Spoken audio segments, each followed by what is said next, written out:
Hello, welcome to week 3 of Helping Your Child Learn to Read, Write and Spell Confidently series that we're doing at the moment. Week 1 we talked about can your child sing the ABC song confidently, automatically, without getting stuck? So if you haven't watched that yet and you're not sure if your child or the students in your classroom can automatically sing the ABCs A to Z without getting stuck and why that's important, pop over to week 1 video, and then in week 2 we talked about the importance of using flashcards, how you can use flashcards to help your child learn to order the letters of the alphabet with letter recognition, knowing the name and recognizing the shape, and using my Ricardo flashcards that you can print and download from my website in the product section, or flashcards that you have from your local store, or if your child's able to write the local font that is used or script that's used in your school or curriculum, they can write their own flashcards by copying or by tracing, or you can write it for them. So that was week 2.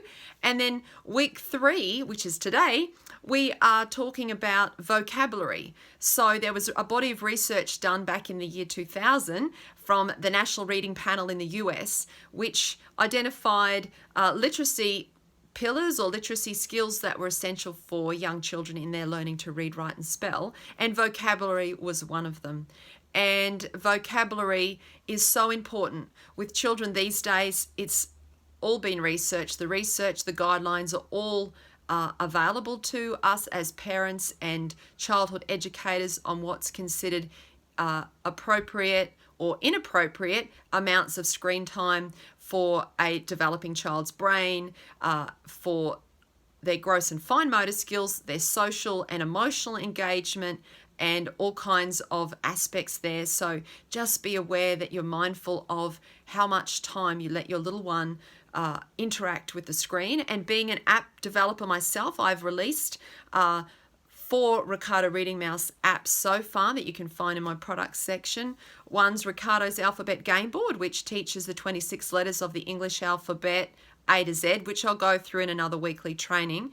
And the other 3 teach your short vowel or CVC 3-letter English words, and they support one of my books that I have.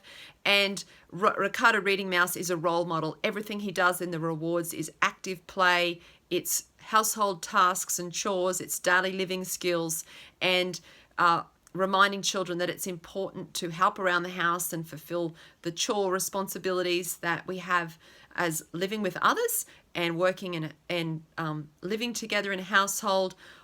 Also the importance of active play movement, which will be another series that we go through with the weekly content, and also my upcoming online courses will cover those things in more detail for parents and for early childhood educators and classroom teachers. So today, vocabulary, what does that mean to you? What does that mean? Is that just an English word that you remember your teacher saying somewhere? Or if you are a teacher, it's something that you teach and that you are regularly sharing with children who may not even know what you're talking about or what you're meaning. And as a parent, how do I explain this to my child? Why is it important? And let me tell you, it's so important. Verbal communication is how so much of our expression and our interaction, our engagement with others happens, especially online these days. The social media, here I am talking to you. And so much information is processed these days in an auditory way through podcasts and through videos. And so having the vocabulary, having the confidence to be able to speak properly, having the confidence to be able to express your ideas without being anxious. And as a child, I was anxious. I would never, ever have imagined in a million years I'd be doing these videos now. So here I sit confidently before you and being able to encourage you with the passion that I have to talk to your child. And don't just leave it up to the classroom teachers. The classroom teachers do a superb job. They have so much that they take care of with children's development aspects in the classroom today, that you want to support your child's classroom teacher. And if you're a homeschool educator, you are the teacher. And that vocabulary development in the first 0 to 6, 0 to 8 years is so essential. The average 18-month-old, do you know how many words they speak? According to research, it's about 50 words. Then by the time they enter school, one body of research, I think, was saying 3,000 to 4,000 words. I mean, that's a huge growth for a child's vocabulary to be able to hear the word cat. Simple example, cat. When I say the word cat, do you think of a black little cat, a little tabby cat, a big wild cat? You have the image in your brain as soon as I say the word cat. You could draw the cat, you could act the cat, you could say the cat. You also need to be able to spell the word cat, which means you need to know the letter name. So going back to the singing the alphabet song is your letter name. And then the flashcards, identifying the letter shape or the recognition of the letter using an ABC poster or using flashcards. So you learn the name of the letter, so C-A-T, which is what you do for spelling. You learn the sound of the letter K-A-T for reading, and then you learn the shape. You have to remember the shape. So there's all those memories that are going on. You've got those memories that your brain is processing. There's so many ways that your brain processes that one letter C. You've got the way it sounds, the way it is the name, the way it's said. The letter C says K, and the shape that it makes. So for children that are learning, that's a lot of processing, and that's a lot of aspects. So as they grow up from birth, being read to, there's so much research, and if you're listening to this, I don't need to preach to the converted in that way. Reading is essential. I've published 2 books, which you can find out more about on my website. I will share more about the content of those down the track. But one is an ABC full color picture book, which has every letter of the alphabet, A to Z, very specifically the pictures I have chosen and the sounds I have chosen for the beginning are all the initial letter sounds. A lot of ABC picture books do not have the initial letter sound that children use to learn to read. And so it creates a confusion. I've had teachers flip open the book and say, what have you got for the letter I? And they're pleasantly surprised that I have I, which is the initial sound of the letter I, as a vowel sound. It's I for igloo, I for in. And a lot of picture books will have I for ice cream, which is also a sound of I. It's the long vowel sound, but it's not the initial letter sound, which they're learning when they first read simple 3-letter words in their learning curriculum, their English curriculum.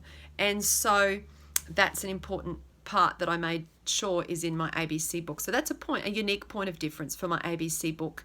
And a lot of the words are your short vowel words, and you can explore that further at your local library. Just inquire. A lot of all the libraries in my local city have them. Logan City Council libraries, woohoo, thank you, and also Brisbane City Council libraries.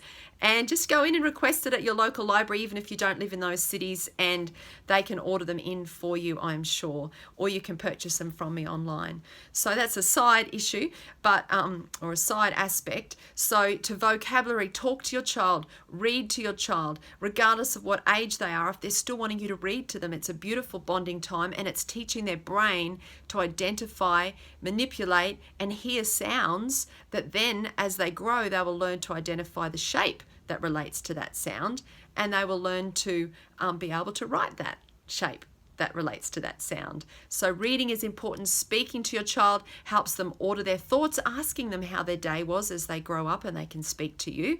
When they can't speak to you and they're still young, they hear your voice. They love to hear the sound of your voice. So you speak to them, you engage with them, and that will beautifully enhance the development and the wiring of their brain as they hear you talking to them. And then as they grow and they're starting to make their own sounds, then you're teaching them and listening to them and asking them about their day and engaging with them as you travel in the car. And it's not for hours each day. This isn't a pressure. It isn't lots of parents, you're working full time, you're taking children to sport and to music and to school aspects. But in the car, in 5 minutes, you can talk to them about their day. As you're cutting up the veggies, which are often used, because that's when I talk, we have a lot of conversation in our kitchen. It gets very noisy, 5 children and everyone wanting to have their say. But meal preparation time, traveling in the car time, before bed, in the morning when you're traveling to school or to work, you've got those moments when you can ask, how was your day yesterday? How was your day today? What did you enjoy the most? Was there anything that upset you? Talking through those things so that they don't just go, oh, whatever, I don't know, I can't remember. And their brain learns that laziness of, I can't remember, I don't know, too hard. But yeah, you're encouraging them and valuing them, and your children, students, and or your own children will appreciate and value and see you as an authority figure in their life that respects them, that holds what they have to say as valuable, and that will be greatly boosting to their confidence and their self-esteem. And so yeah, that's this week vocabulary. Talk and ask questions and talk and listen and engage with your children and your students, and you'll see a wonderful growth in their confidence. Okay, till next week. Bye.